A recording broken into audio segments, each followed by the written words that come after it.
நிறைய விஷயங்கள் பேசிக் கொண்டிருக்கிறோம் தான். நாங்க ட்ரம்ப் பற்றி பேசுவோமே. ட்ரம்ப் 20 நாள்ல பதவி ஏற்க போகிறார். 20 நாளா? 5 நாட்கள்ல பதவி ஏற்க போறார். 20ஆம் தேதி. 20ஆம் தேதி. அதான் நான் பார்த்து என்னடா பாது சிலவுல அவருக்கு இடையில ஒரு ஃப்ரெண்ட்ஷிப் ஒன்று இருக்கு தானே. அதுல சொல்லிட்டாரோ தெரியல, டேட் சேஞ்சோ தெரியல. ஓகே, அப்படி 20ஆம் தேதி பதவி ஏற்க போறார். அவருக்கு முதல்ல நாங்கள் வாழ்த்துக்களை தெரிவிக்கிறோம் திரும்ப. அவர் அந்த கனடாவை கேட்டிருந்தாரு தானே, பேசாம கனடாவை எங்களுடைய மாநிலமா மாத்திருங்கள்னு சொல்லி ஜஸ்டின் ட்ரூடோட்ட. அத மாதிரி இந்த கிரீன்லாந்து இருக்கு, கிரீன்லாண்டை வாங்குறதுக்கு அவர் முயற்சி செய்யறார். எல்லா நாடுகளையும் அவருக்கு எல்லா நிலங்களையும் ஆசை வருது போல. அதுதான் பாருங்களேன், தமிழ்ல நாங்கள் கிரீன்லாந்து என்று சொல்கின்ற கிரீன்லாந்து இதை வாங்குறதுக்கான முழுமையான முயற்சிகள் எடுக்கிறார். காரணம் என்னன்னா அது தேவை என அவர் கருதுறார்.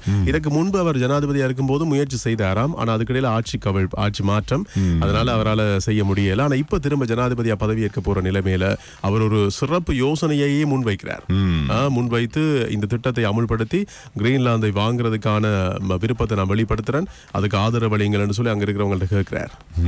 நடக்குமான்னு பொறுத்து தான் பார்க்கணும். அதே மாதிரி அமெரிக்கா பற்றி பேசுகின்ற பொழுது நிறைய 20 நாடுகளுக்கு பயணத்தடை விதிச்சிருக்காங்க, போகணும்னு சொல்லி. என்ன ஒரு போர் சூழலான இடங்கள் தெரிந்தானே உங்களுக்கு. இப்ப ரஷ்யா, உக்ரைன், அதே மாதிரி ஈரான், ஈராக்கு, ஆப்கானிஸ்தான், இப்படி நிறைய இடங்கள் இருக்குத்தானே. அது போன்ற நாடுகளுக்கு மக்களே நீங்க போக வேண்டாம், அங்கே உங்களுக்கு உயிர் ஆபத்துக்கள் இருக்கிறது என்று அமெரிக்கா சொல்லியிருக்கு.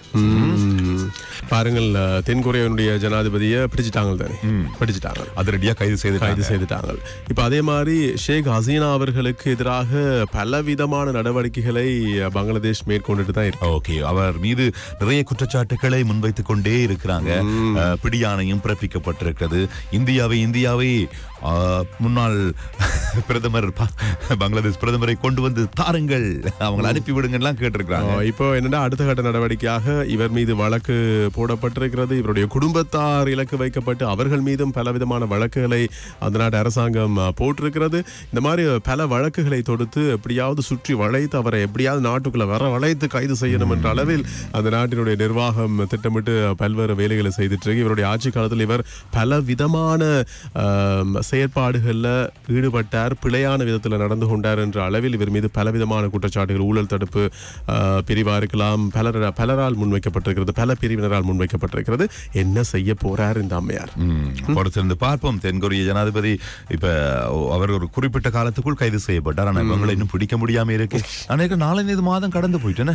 அவர் போனது அங்கதானே, அது பெரிய தேசம் தானே, அங்க போயிருந்தா எப்படி பிடிக்கிறது, கொஞ்சம் கஷ்டம் தானே.